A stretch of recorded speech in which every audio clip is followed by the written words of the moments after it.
ар бир клетка ушу сууда чөмүлүш керек да. Сууда калкып жүрүш керек. Демек сиздер нормадагы өзүңүздөрдүн сууну ичиңиздер керек. Ошондой эле нерсе лимфа бездери да ошондой. Мына лимфа бездери сууга караганда коюгураак болот. Канга караганда кан сууга окшош суюк болот дагы, жакшы өзү айланып жүрө берет. А лимфа бездери аларга караганда коюгураак болот дагы, биз аларды канчалык ысытсак, ошончолук лимфа бездери жакшы айланат. Лимфа бездеринде да суу азайып калса, анын ичинде жүргөн лимфоциттер бири-бири менен жабышып, жакшы кызматын аткарбай калат. Окумуштуулар ушундай нерсени табышкан. Суунун молекулалары бири-бири менен жабышып, кластер дегенди түзөт экен да. Бири-бири менен жабышып туруп, ошо кластер дегенди түзүп, ошо кластерлер информация алат экен. Ошо эң сонун структурада болушат экен. Ошол структураны мынакей мен сиздерге жакыныраак кылып көрсөтөйүн. Караңыздар. Мына бул суунун эң сонун структурасы. Структурированная вода деп коет. Структуралык суу деп которуп койдум мен. Эми караңыздар. Эгер биз ошо сууну урушсак, мындай абалга келип калат экен. Эгер биз ошол сууну дагы жаман сөздөр менен уруша берсек, мындай абалга келип калат экен.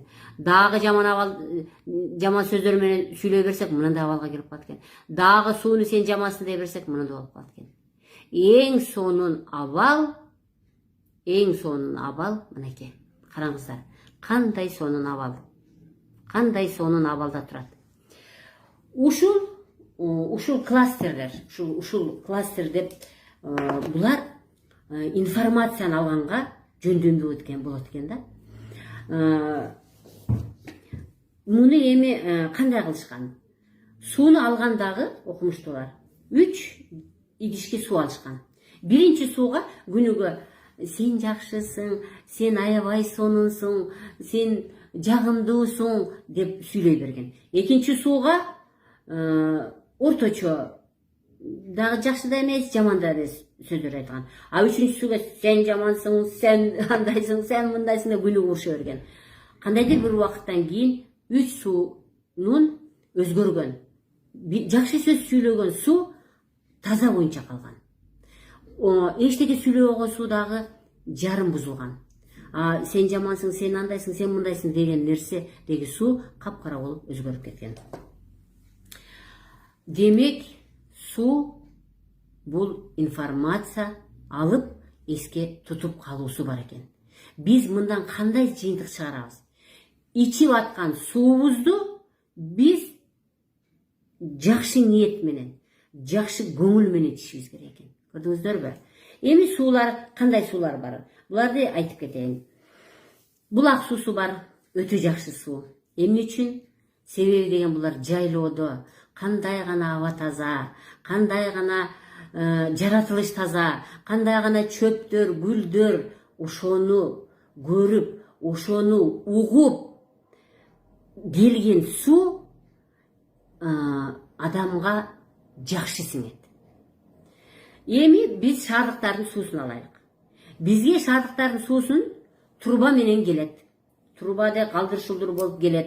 Андан тышкары машиналардын үндөрү, ошо суу келип аткан трубалар машинанын үндөрүн угат.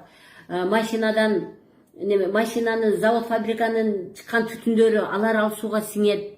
Шаардагы ызы-чуу, кыйкырык, бакырык, музыка, бардык нерсе ошон үчүн биздин шаардыктардын суусу мен айтар элем, биздин организмге жакшы сиңе турган суу деп айта албаймын.